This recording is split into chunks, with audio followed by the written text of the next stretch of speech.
हाय और जय मसीह की सबको। क्यों ना हम गलातियों की इस शिक्षा को आज आरंभ करें। हम पहले अध्याय से शुरुआत करेंगे। पहले अध्याय का पहला पद, इसमें लिखा है, पौलुस की जो ना मनुष्यों की ओर से और ना मनुष्य के द्वारा वरन यीशु मसीह और परमेश्वर पिता के द्वारा जिसने उसको मरे हुओं में से जिलाया प्रेरित है। पौलुस इस पद में कुछ पॉइंट्स पर महत्व दे रहा है। ये इतने जरूरी पॉइंट्स हैं कि मानो ये एक सामर्थी नींव है इस पूरी गलातियों की पुस्तक के लिए। और इन 4 पॉइंट्स को मैं यहां समझाऊंगा। तो पहला पद जैसा कि हमने पढ़ा, क्यों ना हम दूसरा भी एक बार पढ़ लें। दूसरे पद में लिखा है, और सारे भाइयों की ओर से जो मेरे साथ हैं गलातियों की कलीसियाओं के नाम। तो ये खत ये गलातियों की कलीसियाओं के लिए लिख रहा है। ये एक कलीसिया नहीं थी वरन अनेक कलीसिया थी। तो इसका मतलब प्रभु का ये सुसमाचार का प्रचार यहां बढ़ रहा था और ये फैल रहा था। तो क्यों ना हम फिर से पहले पद के इन 4 पॉइंट्स पर ध्यान दें जो मैं कह रहा था कुछ पल पहले। प्रेरित होने के नाते पौलुस कह रहा है, मैं मनुष्य के द्वारा या मनुष्यों की एक संगठन के द्वारा मैं भेजा नहीं गया। और पौलुस यहां साफ ऐसा कहकर यह जताना चाह रहा है कि मेरी ये जो शिक्षा है ये मनुष्य की रीति पर या मनुष्यों की परंपराओं पर नहीं है। मेरी इस शिक्षा, इस संदेश का आधार मानविक परंपराओं पर नहीं है या ये किसी मनुष्य ने मुझे नहीं सिखाया। ये सारी बातें जो मैं तुमसे कहता हूं, जो मैं आज लिखूंगा इस खत में, पौलुस क्या कह रहा है, ये मनुष्य ने मुझे नहीं सिखाया। ये बहुत जरूरी पॉइंट पौलुस यहां कहता है। और दूसरा पॉइंट यहां पे ये उसके बाद कहता है, मनुष्य से नहीं वरन यीशु मसीह और परमेश्वर पिता के द्वारा। सबसे पहले ये क्या करता है, यीशु मसीह और पिता, इन दोनों की बराबरी को ये दर्शाता है। यहां पे ये जो गलातियों के लोग थे ये यहूदी नहीं थे, पर हमने जैसे भूमिका जब हम कल सुन रहे थे उसके विषय में, मैंने आपसे कहा कैसे कुछ यहूदी लोग इन कलीसियाओं में आके घुल गए थे। वो जासूसी करते थे और वो विश्वास के सुसमाचार के बीच में मिलावट को ला रहे थे। वो उनसे ये कहना चाह रहे थे कि सिर्फ विश्वास करके तुम उद्धार नहीं पाओगे, तुम्हें कुछ करना भी पड़ेगा।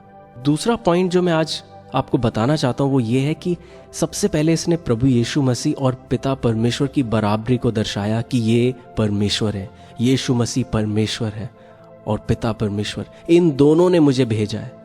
और ऐसा कहकर ये प्रभु यीशु मसीह और पिता की बराबरी ही नहीं वरन यहूदी जो विश्वासी थे उनको ये क्या कहना चाह रहा है, उनको इस सत्य को ये सिखा रहा है जो प्रभु यीशु पर अब तक विश्वास नहीं कर पा रहे थे, जिन्हें संदेह था उसके ईश्वरत्व के इस भाग पर।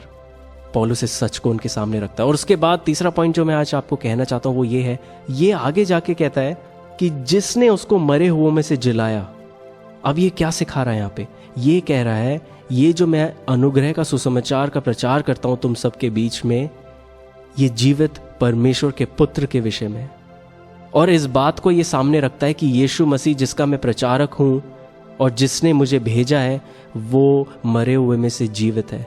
वो मरा हुआ नहीं है वरन वो जीवित है। और ऐसा कहकर वो एक दृढ़ नींव डाल रहा है विश्वास की और धार्मिकता की, कि हमारा विश्वास व्यर्थ नहीं है क्योंकि जिस पर हम विश्वास करते हैं वो जीवित है। उसको परमेश्वर ने स्वयं मुर्दों में से जिलाया है।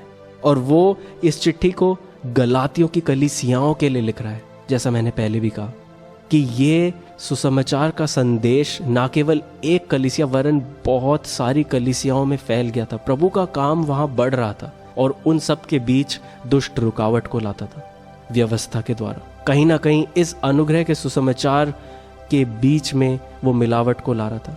ये वो सुसमाचार है जिसके बारे में आज मैं आपको समझा रहा हूं, जो हमने भी विश्वास करके प्राप्त किया है।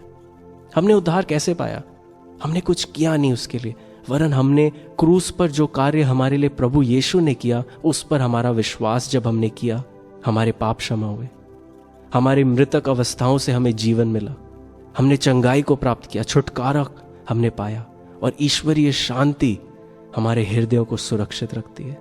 ये है वो अनुग्रह का सुसमाचार जिसका प्रचारक पौलुस था, जिसके लिए परमेश्वर ने उसे भेजा था, ना केवल किसी मनुष्य ने या मनुष्य के किसी संगठन में। तो क्यों ना हम दूसरे पद पे आज समाप्त करें।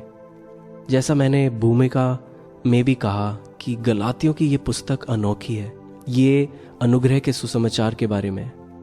और जब हम गलातियों की इस पुस्तक को पढ़ते हैं, मेरी यही प्रार्थना है कि हम अपनी इस आदत से, कौन सी आदत, कि मैं प्रभु के लिए कुछ करूं कि वो मुझसे खुश हो, इन आदतों से हम छूट जाएं, क्योंकि ये सिर्फ और सिर्फ विश्वास है जिससे परमेश्वर प्रसन्न होता है।